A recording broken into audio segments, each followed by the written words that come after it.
नमस्कार, मी सुमित शंकर सावंत आणि तुम्ही पाहताय TV9 मराठी। या बातमीपत्रामध्ये आपण 100 महत्त्वाच्या बातम्यांचा वेगवान आढावा घेऊया। इंग्रजांप्रमाणे काँग्रेसला गणेशोत्सव खटकतोय। मी गणपतीच्या पूजेला गेलेलो काही लोकांना खटकलंय। सरन्यायाधीशांच्या घरी जाण्यावरून विरोधकांच्या टीकेला मोदींचे हे उत्तर। मुख्यमंत्री शिंदे आणि उपमुख्यमंत्री फडणवीस रात्री उशिरा गिरगाव चौपाटीवर बाप्पा आमचा स्ट्राइक रेट कायम वरच ठेवतील, फडणवीसांकडून विश्वास व्यक्त। तर सर्वांना सुबुद्धी देण्याची मुख्यमंत्र्यांची बाप्पाकडे प्रार्थना। शिंदेंचा स्ट्राइक रेट आणि मोदी आणि शहांमुळे स्ट्राइक रेटची खुमखुमी असेल तर स्वतःचा पक्ष काढा, संजय राऊतांचा शिंदे अजित पवारांना आव्हान। मुख्यमंत्री व्हावं ही प्रत्येक नेत्याची आणि त्याच्या कार्यकर्त्यांची इच्छा असते, पण प्रत्येकाची इच्छा पूर्ण होते असं नाही। मॅजिक आकडा गाठावा लागतो, अजित पवारांचं वक्तव्य। पुढच्या वर्षी वर्षा बंगल्यावर अजित पवारच आता गणपती बाप्पाची पूजा करतील। दादा गटाचे आता मुख्यमंत्री होण्यासाठीचे बिटकरींचे हे साकडं। भाजपचा मुख्यमंत्री असेल तर देवेंद्र फडणवीसच होतील, आमच्या मनामधील मुख्यमंत्री फडणवीस। मात्र पक्षश्रेष्ठींना निर्णय घेण्याचा अधिकार, गिरीश महाजनांचं विधान। देवेंद्र फडणवीस हेच राज्याचे मुख्यमंत्री होतील। फडणवीस महाराष्ट्रातील समाजाचे कैवारी आहेत। बीडमधील गहिनीनाथ गडाचे महंत विठ्ठल महाराज यांचं भाग्य। महायुतीच्या जागा वाटपाचं काम बऱ्यापैकी झालेलं आहे। ज्या जागांवर मार्ग निघाला नाही त्यावर एकत्र बसून मार्ग काढू। आम्ही तिघं पत्रकार परिषद घेऊन जागा वाटप जाहीर करू, अजित पवारांची माहिती। महायुतीमध्ये जागा वाटपावर समन्वयाने चर्चा सुरू, मुख्यमंत्री शिंदेंची माहिती। तर पुढचं सरकार महायुतीचंच येणार, मुख्यमंत्र्यांचा विश्वास। विधानसभा निवडणुकीसाठी भाजपचं 85 ते 90 जागांवर विशेष लक्ष आहे। निवडून येण्याच्या शक्यतेवर जागांची A, B आणि C अशा प्रकारे वर्गीकरण। स्ट्राइक रेट आणि क्षमता हेच जागा वाटपाचं सूत्र। या मुख्यमंत्र्यांच्या भूमिकेनंतर दादा गट सावध। लोकसभेत सर्वात कमी स्ट्राइक रेट असल्याचं अजित पवार गटाच्या भूमिकेकडे आता लक्ष आहे। महाविकास आघाडीचं 3 दिवसांमध्ये जागा वाटप ठरेल। चर्चेनंतर जागा वाटपाचा फॉर्म्युला बाहेर येईल, संजय राऊतांची माहिती। राज्याची आर्थिक शिस्त बिघडू नये ही माझी भूमिका आहे। निधी वाटपावरून होणाऱ्या टीकेवर अजित पवारांचं वक्तव्य। अजित पवारांच्या देवगिरी निवासस्थानी आज आमदारांची बैठक। महायुतीमधील राष्ट्रवादीच्या जागा वाटपावर चर्चा होणार। लोकसभेत आलेल्या 17 जागांमध्ये अजित पवारांचाही वाटा। अजित पवारांमुळे महायुतीचं कोणतंही नुकसान झालेलं नाही, रामदास आठवलेंचं वक्तव्य। राज ठाकरेंचा महायुतीला फायदा नाही, त्यांना युतीमध्ये घेऊ नये। राज ठाकरेंनी महायुतीमध्ये आवश्यकता त्यांची नाहीये, रामदास आठवलेंचं विधान। काँग्रेस संपेल पण देशातील आरक्षण कधी संपणार नाही, राहुल गांधी यांचा पासपोर्ट रद्द करा, रामदास आठवले आक्रमक। योजनेत खोडा घालणाऱ्याला मतदार पक्का जोडा दाखवतील, लाडकी बहीण योजनेला बदनाम करण्याचा प्रयत्न काही लोकांचा सुरू आहे, मुख्यमंत्री शिंदेंची टीका। युती सरकारचा कारभार पाहता जनता लवकरच महायुतीच्या सरकारला निरोप देणार, बाळासाहेब थोरात यांची टीका। महाविकास आघाडी केवळ 3 महिन्यांसाठीच शिल्लक, पुन्हा युतीचंच सरकार येणार, वैफल्याच्या विधानात होत आहेत सगळी विधानं। थोरात यांच्या टीकेनंतर विखे पाटील यांचं हे उत्तर आहे। मराठा समाजाला ओबीसी मधून आरक्षण दिलं पाहिजेच, आम्ही सरकारला शेवटची संधी दिलेली आहे, आता पाडापाडी झाली तर बोलायचं नाही, मनोज जरांगेंचा सरकारला निर्वाणीचा इशारा आहे। कुणाचीही दिशाभूल करणार नाही, दिलेला शब्द पाळणार, मुख्यमंत्री शिंदेंचं जरांगेंसह मराठा समाजाला आश्वासन।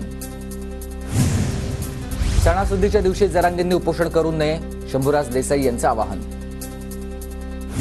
मराठा आरक्षणाचा प्रश्न आपण सोडवणार, सीएमने भूमिका मांडलेली आहे, शंभूराज देसाई यांचं वक्तव्य। जरांगेंच्या उपोषणावर तानाजी सावंतांनी बोलणं टाळलंय, उपोषणाचा प्रश्न विचारताच तानाजी सावंत यांनी पळ काढला। विशेष अधिवेशन घेण्याशिवाय पर्याय नाही, कोणत्याही आमदाराला अधिवेशनाची मागणी करण्याचं धाडस झालेलं नाही, आमदार राजेंद्र राऊत यांचं वक्तव्य। आधीच्या कुठल्याच मराठा मुख्यमंत्र्यांनी मराठा समाजाला आरक्षण दिलेलं नाही, फडणवीसांनी आरक्षण दिलंय, फडणवीसांना टार्गेट केल्यास जरांगेंनी सहानुभूती कमी होईल, चंद्रकांत पाटील यांचं वक्तव्य। 8 दिवसात धनगर आरक्षणाचा विषय मिटवा, अन्यथा विधानसभेला धनगर समाज सरकारला ताकद दाखवेल, अहिल्याबाई होळकर यांचे वंशज भूषणसिंह राजे होळकर यांचा इशारा आहे। ओबीसी आंदोलक नवनाथ वाघमारेंचा अंतर्वालीत उपोषणाचा इशारा। मला जाणीवपूर्वक उपोषण करण्यापासून रोखलं, जातीयवादी मुख्यमंत्री आणि दोन्ही उपमुख्यमंत्र्यांना निषेध, नवनाथ वाघमारे आक्रमक। आम्ही अंतर्वाली सराठीमध्ये उपोषण करणार, सगळे सोयऱ्यांसंदर्भात निर्णय घेतल्यास उपोषणांना उत्तर देऊ, ओबीसी उपोषणकर्ते मंगेश ससाणे यांचा इशारा। सलील देशमुख मोर्शीमधून निवडणूक लढण्यास तयार, काटोल विधानसभेत अनिल देशमुख यांच्यासमोरचा पेच सुटण्याची शक्यता, काटोलवरचा दावा सोडत सलील देशमुख मोर्शीतून लढण्यास इच्छुक। 15-20 दिवसांमध्ये आचारसंहिता लागणार. आता मंत्रिपद मिळून करणार काय? पुढच्या मंत्रिमंडळात गोगावले पहिल्यांदा शपथ घेतील. गिरीश महाजनांचे वक्तव्य. खडसे मोठे नेते होते, मात्र आता त्यांचं काही राहिलेलं नाही. जिल्हा बँकेवरील खडसेंचं वर्चस्व कमी झालंय. गिरीश महाजन यांनी एकनाथ खडसे यांच्यावर जहरी टीका केली. विजय निर्णय घेण्यास सक्षम आहे, योग्यच निर्णय घेणार. राधाकृष्ण विखे पाटलांची प्रतिक्रिया. गब्बरच्या नावानं कोण पत्र पाठवतंय माहीत नाही, पत्र पाठवणं थांबवलं पाहिजे. काही आरोप करायचे असतील तर समोर येऊन करा. गब्बरच्या नावानं बारामतीमध्ये पत्र व्हायरल झाल्यानंतर युगेंद्र पवारांचं हे वक्तव्य आहे. मनसे आगामी विधानसभा निवडणुकीसाठी रणशिंग फुंकण्याच्या तयारीत. मनसे अध्यक्ष राज ठाकरेंच्या हस्ते 21 सप्टेंबरला शनिवारी व्हिजन वरळी या कार्यक्रमाचं उद्घाटन होईल.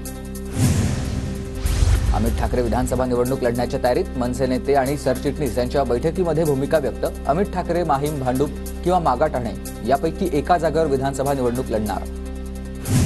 पक्षात सर्वांना थांबवण्याचे खूप प्रयत्न सुरू आहेत. समरजित घाडगेंना आम्ही थांबवण्याचा प्रयत्न केला. भाजपला लागलेल्या गळतीवर चंद्रकांत पाटलांचं वक्तव्य. माजी नगरसेवक वनराज आंदेरकर खून प्रकरणी मोठी कारवाई झालेली आहे. खून प्रकरणातील 21 आरोपींवर पुणे पोलिसांकडून मोक्का अंतर्गत कारवाई. राज्यातील 24 अतिरिक्त जिल्हाधिकाऱ्यांच्या पदोन्नती प्रक्रियेवर 3 संघटनांचा आक्षेप. पदोन्नती मिळणाऱ्या अधिकाऱ्यांमध्ये संतापाची लाट. आमच्यासोबत राहिले तर सुरक्षित राहतील. काँग्रेसच्या वाटेवर असलेल्या भास्करराव खतगावकरांना अशोक चव्हाणांचा निर्वाणीचा इशारा. भाजपला सोडचिठ्ठी देत बापू पठारेंचा पवार गटामध्ये प्रवेश. पठारेंसह त्यांचे चिरंजीव सुरेंद्र पठारे आणि 3 नगरसेवकांचा देखील पवार गटात प्रवेश. दौंडच्या गणपती मिरवणुकीमध्ये वीरधवल जगदाळे यांचे भावी आमदार अशाचे पोस्टर्स. अजित पवारांचे निकटवर्तीय म्हणून जगदाळे यांची ओळख.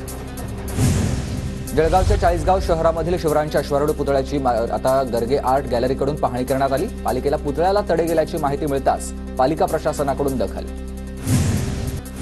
मुंबईतील वर्सोवा किनारी स्वच्छता मोहीम. अमृता फडणवीस स्वच्छता मोहिमेमध्ये सहभागी. लालबागच्या राजाच्या गर्दीमध्ये तरुणाचा श्वास गुदमरला. पोलीस उपायुक्त प्रशांत कदम यांच्या प्रसंगावधानामुळे वेळेत तरुणावर उपचार. राज्यभरात गणेश विसर्जन मिरवणुकांचा उत्साह. लाडक्या गणराला निरोप देण्यासाठी गणेश भक्तांमध्ये जल्लोषाचं वातावरण. गिरगाव चौपाटी परिसरात पहाटेच्या सुमारास पावसाची जोरदार हजेरी. पावसातही गणेश भक्तांचा उत्साह शिगेला. मुख्यमंत्र्यांच्या वर्षा निवासस्थानावरील गणपतीचं विसर्जन. शिंदेंच्या हस्ते बाप्पाची आरती. मुख्यमंत्र्यांनी ढोल वादनाचा आनंदही लुटला. अशोक चव्हाणांच्या कुटुंबाकडून लाडक्या बाप्पाला निरोप. वाजत गाजत चव्हाण कुटुंबियांच्या बाप्पाला निरोप. जयंत पाटील यांनी गिरगाव चौपाटीवर लाडक्या बाप्पाला निरोप दिलेला आहे. नवी मुंबईत गायक शंकर महादेवन यांच्या बाप्पाची थाटामाटात विसर्जन मिरवणूक. ढोल ताशाच्या गजरात नाचत गाचत बाप्पाला निरोप देण्यात आहे. साताऱ्यात विसर्जन मिरवणुकीमध्ये भाजप आमदार शिवेंद्रराजे भोसले यांच्या गाण्यावर ठेका. राजपथावर गणपती विसर्जनाच्या मिरवणुकीत भोसले कार्यकर्त्यांसोबत फिरकले.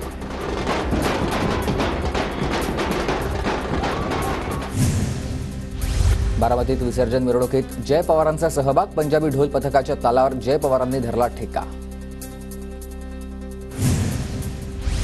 अमरावतीमध्ये राणा दाम्पत्याच्या घरच्या गणपती बाप्पाचं विसर्जन. थाटामाटात बाप्पाला निरोप. पुण्यातील मानाचा 4थ्या तुळशीबाग गणपतीचं विसर्जन. पुण्यामध्ये लाडक्या बाप्पाला भाविकांकडून निरोप. पुण्यातील मानाचा 5वा केसरीवाडा गणपतीचं विसर्जन. विसर्जन मिरवणुकीमध्ये पुण्याची संस्कृती आणि परंपरेचं दर्शन.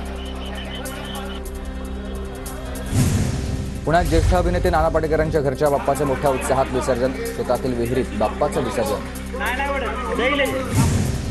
अलिबागमध्ये गणेश विसर्जनाला डुप्लिकेट. अमिताभ बच्चन यांची हजेरी. मिरवणुकीत आकर्षण म्हणून बच्चन यांच्या डमी कलाकाराला बोलावलं.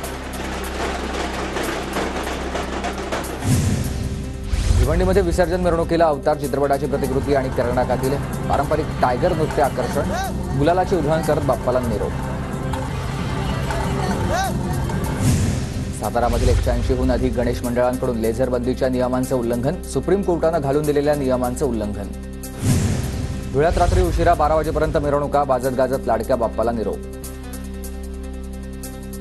जळगावात रात्री उशिरापर्यंत गणेश मंडळांच्या विसर्जन मिरवणुकांचा उत्साह. मेहरून तलावावरून विसर्जनासाठी मोठी गर्दी.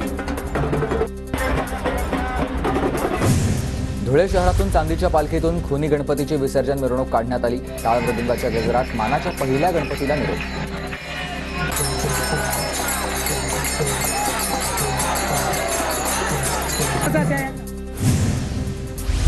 जळगावच्या एरंडोलमधील शिंदे गटाच्या शहर प्रमुखासह उपजिल्हा प्रमुखांकडून पदाचा राजीनामा. आमदार चिमणराव पाटलांचे चिरंजीव अमोल पाटलांविरोधात नाराजी असल्यानं पदाधिकाऱ्यांचा राजीनामा.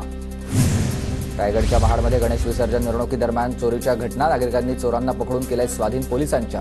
चोरट्यांकडे बांगड्या, मंगळसूत्र, हार आदी दागिने सापडले. छत्रपती संभाजीनगरमध्ये ऐन सणासुदीमध्ये पाण्यासाठी नागरिकांची वणवण. जलवाहिनी दुरुस्तीनंतर शहराला पाणीपुरवठा सुरू. जळगावच्या चाळीसगाव तालुक्यामधील गणेशपूर शिवारात बिबट्याचा धुमाकूळ. नरभक्षक बिबट्याला पकडण्यासाठी वनविभागाचे शर्थीचे प्रयत्न. नाशिक 200 कंटेनर कांदा सापडण्याची भीती आहे. निर्यात शुल्क कमी करण्याच्या अध्यादेशाची प्रत मिळण्यास विलंब. 200 कंटेनर कांदा 3 दिवसांपासून नाशिक लिलाव केंद्रात पडून. बीडच्या परळी तालुक्यामधील कौडगाव हुडामध्ये अतिवृष्टीमुळे सोयाबीनचं नुकसान. अद्यापही शेतकरी नुकसान भरपाईपासून वंचित. परभणीतील एलदरी जलाशय 80% भरलेला आहे. परभणीकरांची पाण्याची चिंता मिटली. कांदा निर्यात 3 दिवसांपासून ठप्प. तांत्रिक कारणांमुळे नाशिकमध्ये शेकडो कंटेनर अडकले. माल खराब होण्याची भीती. जागतिक बाजारात भारतीय कांद्याचा दर उच्चांकी. कांदा उत्पादकांना दिलासा मिळण्याची शक्यता कमी आहे. केंद्र सरकारनं निर्यात कर रद्द करण्याची मागणी केली आहे. जळगावच्या जामनेर तालुक्यामधील 50 पेक्षा जास्त शेतकऱ्यांचं नुकसान. कापूस पिकांचं वाण बोगस निघाल्यामुळे शेतकरी आर्थिक संकटात. गोंदिया जिल्ह्यात अनेक ठिकाणी मुसळधार तर काही ठिकाणी मध्यम स्वरूपाचा पाऊस तर शेतकऱ्यांना दिलासा.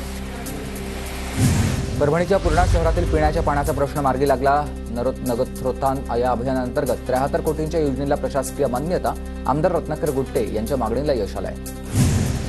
जळगावात मुसळधार पावसाचा फटका बसल्यानं कापूस उत्पादनामध्ये 30 ते 35% घट होणार आहे. तर जिल्ह्यामध्ये 5,50,000 हेक्टरवर कपाशीची लागवड.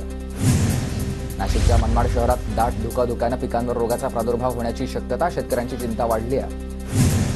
जळगावच्या बोदवड आणि मुक्ताईनगर तालुक्यामध्ये आता काशी फळाचे नुकसान झालेले आहे. मात्र बाजारपेठेमध्ये भाव नसल्यानं शेतकरी चिंतेत आहेत. जळगावमधील जामनेरच्या बाजारामध्ये कोथिंबीरीला 300 रुपये प्रति किलोचा दर. गेल्या 15 दिवसात पावसामुळे भाजीपालांचं नुकसान. पालघरमध्ये झाई बोट समुद्रामध्ये बोट बुडाली. खडकाला भागात या बोटीला अपघात झाल्यानं बोटीला जलसमाधी मिळाली. तर इंधन, जाळी आणि अन्य साहित्य समुद्रात बुडाल्यानं मोठं नुकसान झालं. नागपुरात पंतप्रधान मोदींच्या वाढदिवसानिमित्त काल महाप्रसादाचं आयोजन. भाजप नेत्या निलिमा बावणेंकडून महाप्रसादाचं वितरण. जम्मू काश्मीर विधानसभा निवडणुकीसाठी पहिल्या टप्प्याचं आज मतदान. 90 पैकी 24 जागांवर मतदान प्रक्रिया पार पडणार. तर दुसऱ्या टप्प्याचं मतदान हे 25 सप्टेंबरला होईल. मणिपूरमधील पंतप्रधान मोदींकडून 2080 कोटींच्या रेल्वे प्रकल्पाची उभारणी. तर भुवनेश्वरमध्ये 1000 कोटी रुपयांच्या राष्ट्रीय महामार्ग प्रकल्पाची पायाभरणी. नागपुरात 12 ऑक्टोबरला राष्ट्रीय स्वयंसेवक संघाचा विजयादशमी उत्सव होणार. कार्यक्रमासाठी इस्रोचे माजी अध्यक्ष पद्मभूषण डॉक्टर A.K. राधाकृष्णन उपस्थित राहतील. मुस्लिमांना त्रास होत असलेल्या देशांमध्ये भारताचा समावेश. इराणचे सर्वोच्च नेते खामेनी यांचा भारतावर आरोप.